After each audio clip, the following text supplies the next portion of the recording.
안녕하세요. 멋진 인생 골든에이지의 정인입니다.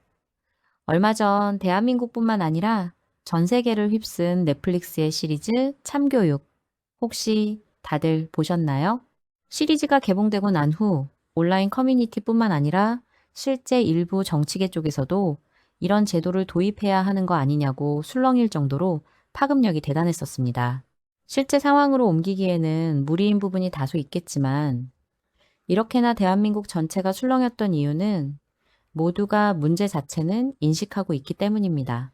학교라는 어린이, 청소년이 모이는 집단에서 어쩔 수 없이 일어날 수밖에 없는 문제들을 단순하게 규율로만 통제할 수 없는 시대에 살고 있기 때문에 우리는 인식된 문제들을 해결해 나가기가 어렵습니다. 드라마 참교육은 이런 답답한 상황에 갓단 캔 사이다 같은 시원함을 준 시리즈였습니다. 오늘은 집단 행동에 관련한 두 가지 연구를 가져왔습니다. 첫 번째는 침팬지를 상대로 한 실험이고 두 번째는 생쥐들을 상대로 한 실험입니다. 그럼 첫 번째 침팬지를 상대로 한 실험 이야기부터 함께 들어보겠습니다. 비어있는 방에 침팬지 5마리를 들여보낸다. 방 한복판에는 사다리가 세워져 있고 그 꼭대기에는 바나나가 놓여 있다. 한 원숭이가 바나나를 발견하고 그것을 먹기 위해 사다리로 기어오른다.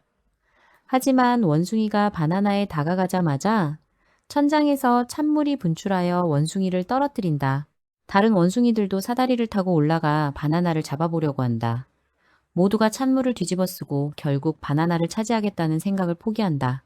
그 다음에는 천장에서 찬물이 분출하지 않게 해놓고 물에 젖은 원숭이 한 마리를 다른 원숭이로 대체한다.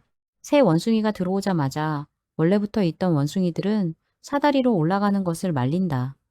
저희 나름대로 새 원숭이가 찬물을 뒤집어 쓰지 않게 하려고 애쓰는 것이다. 새 원숭이는 그들의 행동을 이해하지 못한다. 그저 다른 원숭이들이 자기가 바나나를 먹지 못하도록 방해하는 것으로 보일 뿐이다.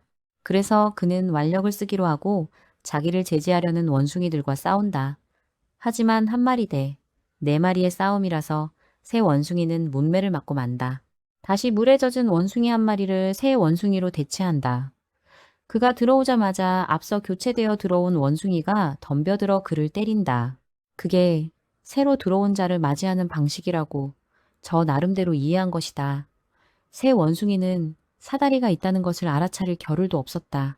말하자면 구타행위는 이미 바나나와 무관해진 셈이다. 물을 뒤집어 쓴 나머지 새 원숭이도 차례로 나가고 대신 물에 젖지 않은 원숭이들이 들어온다.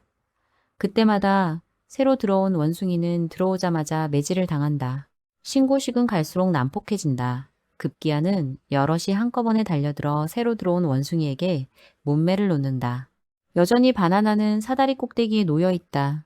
하지만 5마리 원숭이는 바나나를 잡으려다 물을 뒤집어 쓴 적도 없으면서 그것에 다가갈 생각조차 하지 않는다.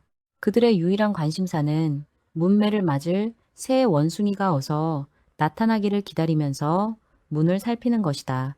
이 실험은 한 기업에서 나타나는 집단 행동을 연구하기 위해 실시되었다. 두 번째 이야기, G 세계의 계급 제도. 낭시대학 행동생물학 연구소의 한 연구자가 쥐들의 수영 능력을 알아보기 위한 실험을 했다. 동물의 사회행동이라는 저서를 낸 바 있는 이 연구자의 이름은 디디에 드조르. 그는 쥐 6마리를 한 우리 안에 넣었다. 우리의 문은 하나뿐이고 그마저도 수영장으로 통하게 되어 있었다.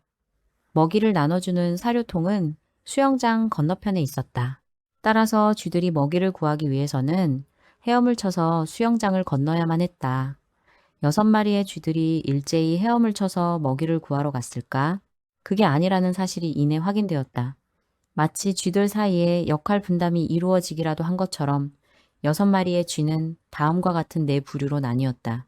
2마리는 수영을 해서 구해온 먹이를 빼앗기는 피착취형이었고 다른 2마리는 헤엄을 치지 않고 가만히 있다가 남이 구해온 먹이를 빼앗아 먹는 착취형이었으며 한 마리는 헤엄을 쳐서 구해온 먹이를 빼앗기지도 않고 남의 것을 빼앗지도 않는 독립형이었고 마지막 한 마리는 헤엄을 치지도 않고 먹이를 빼앗지도 못하는 천덕꾸러기 형이었다.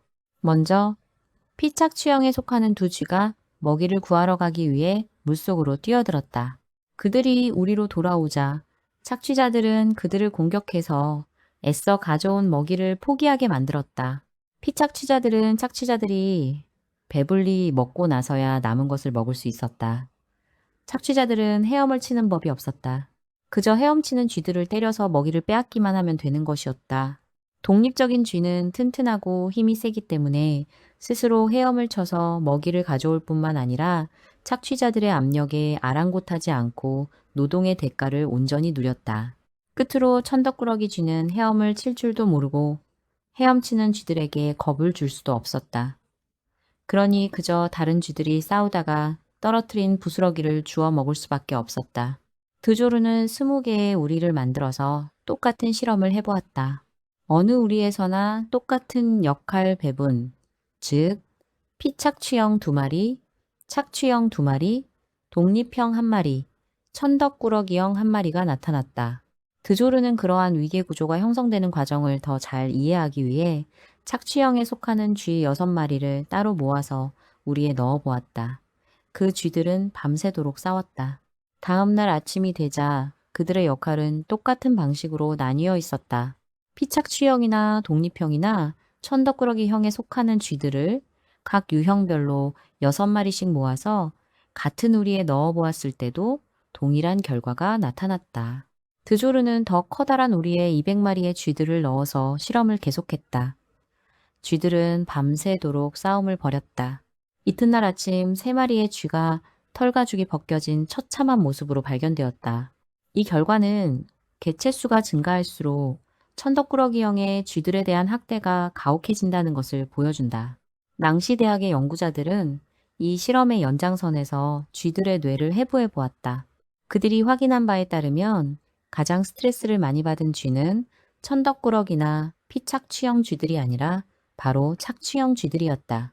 착취자들은 특권적인 지위를 잃고 노역에 종사해야 하는 날이 올까봐 전전긍긍했던 것이 아닌가 싶다.